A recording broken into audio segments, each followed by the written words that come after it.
Welcome back to Nick Lenz Comic Corner Classic Known Classics. This is episode number 2176 and Doubleshot number 2070. This was discussing, here's two things both these two books have in common. They both had their first volumes published in the 1980s. And they both kind of came back recently in the last, within a couple years of each other. One came back in 2019, the other came back in 2021. First up, we have one from 2021. We have Moon Knight, Volume 3, Halfway to Sanity. And you are thinking, who is that? That is Jack Russell, a.k.a. the Wearer by Night. Yeah, he appears in the annual, which has a return of Moon Knight's estranged wife and his daughter, Dastrine. Yeah, Jack kidnapped her because of Moon Knight's connection to Cthulhu. And here's something quite strange. Apparently, Wearer by Night's power, his ability to turn, apparently is connected to Moon God. Like, I think it's a bit of a stretch to say that basically is there. And they do bring out something from Peter David's X Factor. I did not think Jed McKay would even want to bring up anything from Peter David's X Factor, but he brought up Wolfsbane's son, Tyre. Yes, the same little boy who was murdered by Strong Guy with a frickin' pitchfork. A pitchfork that belonged to Mephisto. The reason? So he became King of Hell. And then Charles Schultz took him off that throne and put Mephisto back on.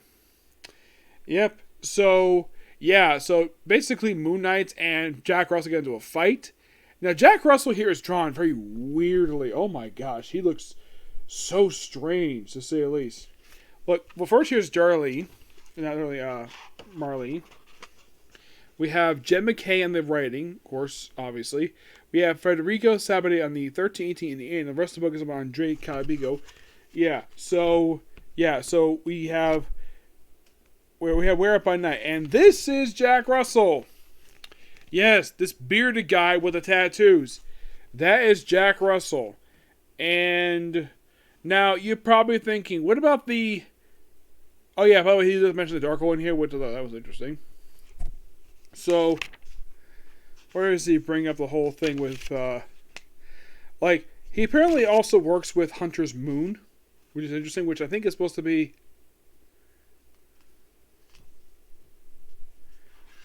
let's see if I can find it here. Oh, it was X-Fact 224, and look, here's a flashback, I think it's supposed to be Wolfsbane. For some reason, Wolfsbane does not appear in this issue, despite the fact they do reference her. Yep, so they basically have... Yeah, Hunter's Moon, who is basically Randall. I think it's one of the original his book. It's like, where's my daughter? Yep, and then you have Marlene just talking to her.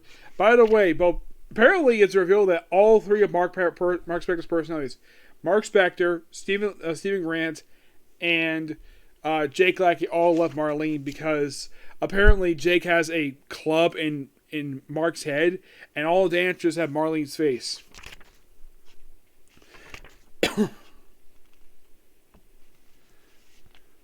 And of course, basically, it's like the street is like, you can't kill people in front of me, Dad, because as long as Jack's alive, you're in danger.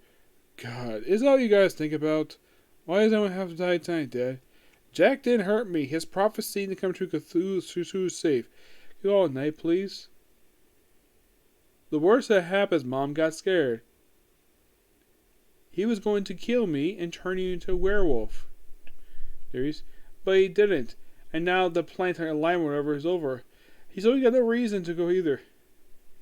How dare you? She's innocent, Father. Your grandfather. Your only granddaughter.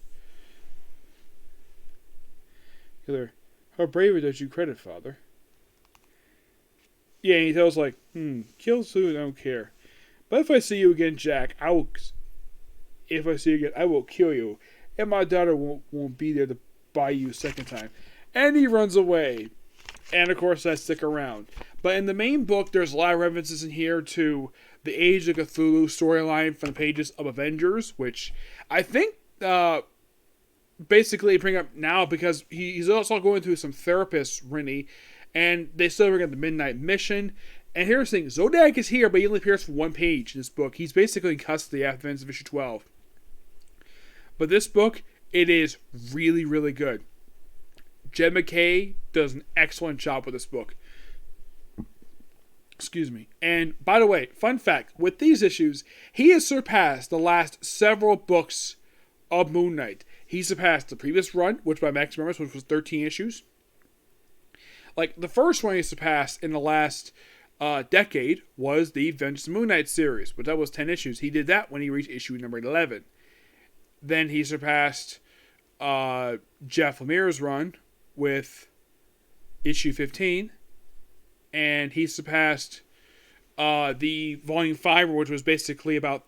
Actually, no, first he surpassed... was issue 11 with Past Invention of Moon Knight.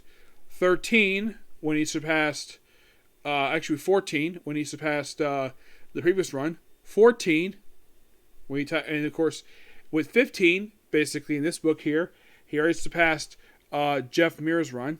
18, he basically surpassed Volume 5. So, by the way, in case you're curious, though, the Bendis one, he surpassed that when he reached issue 13. Yep, so by issue 18, this is already by far the longest volume for Moon Knight in 20 years. I mean, it's almost as long as Volume 3, and that was 30 issues. And as of recently, they just released issue 23 of this book. By the way, give this book a 10 out of 10. It's really good. Right now, we released issue 23. There is no signs of a stop. By the way, also, there's stuff here with werewolves in here, with tigers in here as well. I gotta show out the back here. Yeah, that's the main storyline here to do with vampires, which is interesting for Moon Knight to do with vampires. And it's interesting, though, the fact we have Moon Knight here in this book. And here's something quite strange, though. No Spider-Man in this whole run. I would think Jed MacKay would allow appearance by Spider-Man, or at least black character he wrote. But no appearance by either one of them. I thought that was kind of weird. But this book is excellent. Yes. Now, basically with issue 23, it's already, out of all the volumes released for Moon Knight since the 1980s, let's see, I think it is currently the 4th longest volume for Moon Knight to date. You're thinking, 4th? How do you figure that? The Mark Spector Moon Knight run from the 90s was 60 issues. The first volume from the 1980s, was 38 issues. That was number 2. Number 3 was the volume that's published when I started reading comics, Volume 3, which lasted for 30 issues exactly. And this volume here is only, like, with issue 23 that just came out, we are exactly about 8 more issues away. When it reached issue 31, it was past that volume. My hope is that this volume will be longer than even one from the 1990s. So it has about 38 more issues to go before it reaches that far. Just hope Marvel allows them to continue publishing the book. Okay? Next up we have is New Mutants, Volume 4 by Vita Ayala. Actually, no, it's the Vita Ayala name is dropped from that book because basically Vita Ayala only does one issue. He did issue 30, which is basically celebrate the 40th anniversary of the debut of New Mutants. That's not what this issue is. Basically, you also have a list of Wong doing the Deadpool stuff. The frame story is done by Lenz. The artwork is by Emma Kubert. I wonder if she's related to Emma Kubert. Roberto Paggi. I'm thinking Roberto Paggi. Sounds like the guy from X-Files. And they do Wolfbane story. Karma is done by Jason Lore.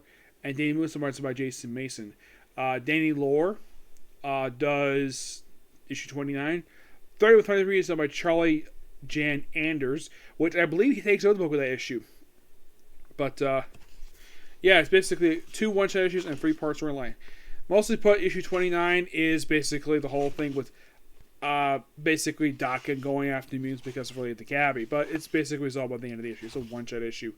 Like I mentioned, 30 is basically an anniversary issue, which I thoroughly enjoyed it. That was a really fun issue. And then you have the 3-parter that came right afterwards. Called Sublime Saga. Yeah, this is the storyline that has Martha and the return of John Sublime. First time seeing him since Brian Wood's X-Men run. Yep, it's basically the new line for New Mutants and their take on John Sublime. Interesting idea. I did not think they would face up against a character from Grant Morrison's X-Men run, but okay. It's a pretty interesting book for a nutshell, but it's also the first book not to feature Vita Ayala's name in the book, because previous volumes did do that. This one didn't. Now, this is something quite strange about me. I give this book a 9 out of 10. Overall, this is technically the 6th volume, the collect issues for the series. Are you thinking, really? 6? Why is it 4? Well, because you have one book by John Hickman, another book by Ed Bronson, and 3 trades by Vita Ayala. I guess they didn't want to relaunch something again after he basically only did one issue published in his trade, because he's already done with the book. But in the case of Vita Ayala's run on the book, I thought it was a pretty good run. Nothing really wrong with it. It felt like it had some essence of the classic New Mutant stuff. Basically what Chris Claremont was doing. Kind of.